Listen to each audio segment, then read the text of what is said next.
இது மகிமை நேரம். ஆண்டவரும் உலக ரட்சகருமாய் இருக்கிற இயேசு கிறிஸ்துவின் ஈடு இணையற்ற பரிசுத்த நாமத்தில் மகிமை நேர நிகழ்ச்சி கொண்டு போல் யாவரையும் நான் அன்போடு கூட வாழ்த்தி வரவேற்கிறேன்.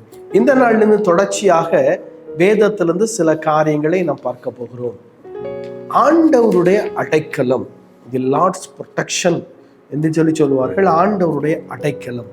நம்முடைய ஆண்டவர் நமக்கு அடைக்கலம் கொடுக்கக்கூடிய ஆண்டவராய் இருக்கிறார். சங்கீதங்களின் புஸ்தகம் 46 அதிகாரம் அதனுடைய 7ஆம் வசனத்தை நாம் வாசிக்கும் பொழுது அங்கே தெளிவாக நம்முடைய ஆண்டவருடைய அடைக்கலத்தை குறித்து அங்கே தெளிவாக சொல்லப்பட்டிருக்கிறது. நான் உங்களுக்காக வாசிக்கிறேன். சங்கீதங்களின் புஸ்தகம் 46ஆம் சங்கீதம் 7ஆம் வசனம். சேனைகளின் கர்த்தர் நம்மோடு இருக்கிறார், யாக்கோபின் தேவன் நமக்கு உயர்ந்த அடைக்கலமானவர். யாக்கோபின் தேவன் நமக்கு உயர்ந்த அடைக்கலமானவர். அந்த அடைக்கலமாயிருக்கிற கிறிஸ்துவுக்குள்ளாக, அந்த அடைக்கலமாயிருக்கிற கன்மலைக்குள்ளாக, அந்த அடைக்கலமாயிருக்கிற அரணாயிருக்கிற கோட்டையாயிருக்கிற கர்த்தருக்குள்ளாக யாரெல்லாம் கடந்து போகிறார்களோ அவர்களுக்கு அந்த அரண், அந்த கன்மலை, அந்த கோட்டை ஆகிய கிறிஸ்து அவர்களுக்கு பாதுகாப்பாக இருக்கிறார். பழைய ஏற்பாட்டின் காலத்தில் இருந்து ஒரு காரியத்தை நாம் பார்க்க முடியும். யாத்திரையாகமத்தின் புஸ்தகத்திற்கு நீங்கள் வருவீர்கள் என்று சொன்னால், அந்த புஸ்தகத்திலே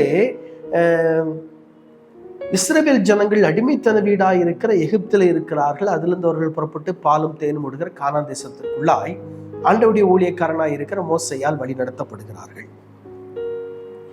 மோசையால் இஸ்ரவேல் ஜனங்கள் வழி நடத்தப்படுகிற சமயத்திலே இஸ்ரவேல் ஜனங்கள் அங்கே எகிப்தை விட்டவர்கள் வெளியே வந்து விடுகிறார்கள். இந்த இஸ்ரவேல் ஜனங்கள்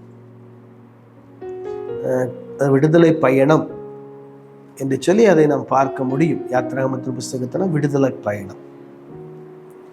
அப்போ அவங்க வெளியே வந்து விடுகிறார்கள் எகிப்தை விட்டு. எகிப்தை விட்டு கொஞ்ச தூரம் வெளியே வந்த பிறகு முன்னால பாக்குறாங்க செங்கடல், பின்னால திரும்பி பார்க்கிறாங்க பார்வோனின் சேனை. அங்க ராமசேசை விட்டு வெளியே வந்து விடுகிறார்கள். கால்நடையாய் மக்கள் நடந்து, பெரிய கூட்டம் அது, கால்நடையாய் வந்து ராமசேசை விட்டு தாண்டி அவர்கள் ஈராத் பள்ளத்தாக்குக்கு வருகிறார்கள். பின்பதாக பார்க்கிறார்கள் அங்கே செங்கடல், முன்பதாக பார்க்கிறார்கள் செங்கடல், பின்பதாக பார்க்கிறார்கள் பார்வோனின் சேனை. ஜனங்கள் பயந்து போய் விடுகிறார்கள். கூட்டிட்டு பாலைவனத்துக்கு வந்தாச்சு. இஸ்ரவேல ஜனங்கள் எகிப்தை விட்டு வெளியே வந்துட்டாங்க, எல்லாத்தையும் கொள்ளையடித்து வெளியே வந்துட்டாங்க. ஆனா கர்த்தர் பார்வோனுடைய இருதயத்தை அவர் கடினப்படுத்துகிறார். புறப்பட்டு இஸ்ரவேலுக்கு விரோதமாக தன்னுடைய 600 ரதங்களை, முக்கியமான 600 ரதங்களை கூட்டிக் கொண்டு அவன் புறப்பட்டு வருகிறான். அவன் பின்னால வர்றதை பார்த்தவன் இஸ்ரவேல் ஜனங்களை கூக்குள் இடுறான். ஐயோ மோசையை பார்த்து, ஐயோ எகிப்தியருக்கு வேலை செய்யறதுல எங்களை விட்டுருன்னு சொன்னோம், நீ கேட்கல, இப்ப நீ கூட்டிட்டு வந்துட்ட. பின்னால பாரு பார்வோனி சேனை, முன்னால பாரு செங்கடல். நாங்க பின்னால போனாலும் சாவோம், முன்னால போனாலும் சாவோம். வனாந்தரத்துல நாங்க சாக போறோம், எகிப்தியர் எங்களை கொல்ல போறாங்க. ஏன் இவன் கர்த்தர் மேல இவனுங்களுக்கு நம்பிக்கை இல்லை, விசுவாசம் இல்லை. அடைக்கலமாயிருக்கிற கர்த்தர் தான் அவர்களை வெளியே அழைத்து கொண்டு வருகிறார். அடைக்கலமாயிருக்கிற ஆண்டவர் தான் அவர்களை வெளியே அழைத்துக் கொண்டு வருகிறார். அடைக்கலமாயிருக்கிற சேனைகளின் கர்த்தர் தான் அவர்களை வெளியே அழைத்துக் கொண்டு வருகிறார். கர்த்தர் அழைத்துக் கொண்டு வருகிறான்னு தெரியுது. கர்த்தர் தான் மோசை அனுப்புறாருன்னு தெரியுது. யார் அனுப்புறாரு கேட்கிறான்னு சொல்றாங்க. இருக்கிறவராகவே இருக்கிறேன் அனுப்புறாரு யாக்கோபு. முற்பதாக்களை தேவன் ஜனங்கள் தொழுது கொண்டார்கள் என்று சொல்லி வேதத்துல சொல்லப்பட்டிருக்கிறது. உங்குப்புற விழுந்து தொழுது கொண்டார்கள். கர்த்தர் அனுப்பிட்டாருன்னு தெரியுது, கர்த்தர் வெளியே கொண்டு வந்துட்டாருன்னு தெரியுது. ஆனா வனாந்தரத்துல கூக்குறல்றான், நாங்க சாக போறோம். எகிப்துல பாத்திரங்களின் இறைச்சியை சாப்பிட்டோம், கொமட்டிக்காய் சாப்பிட்டோம், வெள்ளை பூண்டை சாப்பிட்டோம், அதை சாப்பிட்டோம், இதை சாப்பிட்டோம். ஐயோ நாங்க வனாந்தரத்துல சாக போறோமே. மோசே அழகா சொல்றாரு, எப்பா இல்ல, நீங்கள் நின்று கொண்டு கர்த்தர் செய்யும் ரட்சிப்பை பாருங்க. இன்னைக்கு பாக்குற எகிப்தியன் ஒரு காலம் பார்க்க மாட்டப்பா.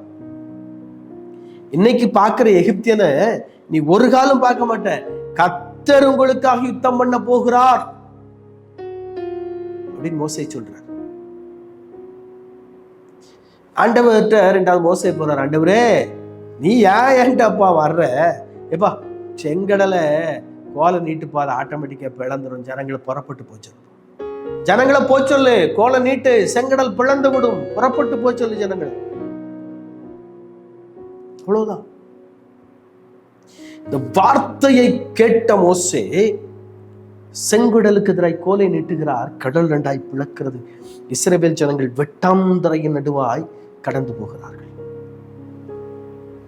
வரலாற்றுல இதுவரைக்கும் இனிமேலும் நடக்க முடியாத, நடக்க கூடாத ஒரு சம்பவம்.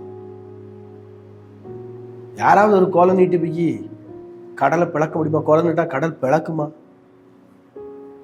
சயின்டிபிக்கலா முடியாது. சயின்டிபிக்கல் அது முடியாது, அது எப்படி முடியுன்றோம்.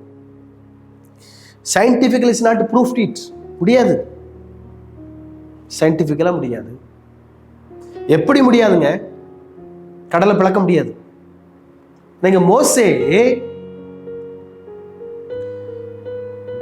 கோலை நீட்டுகிறான், செங்கடல் இரண்டாய் பிளக்கிறது. இன்னைக்கு உங்க வாழ்க்கையில இருக்கிற செங்கடல் போல இருக்கிற பிரச்சனைகள், போராட்டம் மிகுந்த செங்கடல் போல இருக்கிற பிரச்சனைகள் உங்க வாழ்க்கை விட்டு வெளியே வரணுமா? ஒண்ணுமே இல்லை. ஜெபமாகிய கோலை செங்கடலுக்கு நேரம் நீட்டுங்க, பிளக்கும்.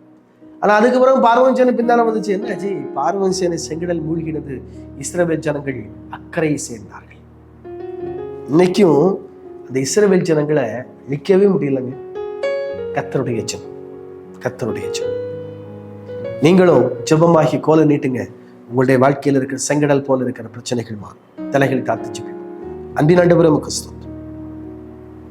ஆண்டவரே, எங்களுடைய வாழ்க்கையில் இருக்கிற பிரச்சனைகள், எங்களுடைய வாழ்க்கையில் இருக்கிற போராட்டங்கள், எங்களுடைய வாழ்க்கையில் நெருக்கங்களை கர்த்தர் மாற்றிப்போம். இயேசுவின் நாமத்தில் ஜெபிக்கிறோம் பிதாவே, ஆமென்.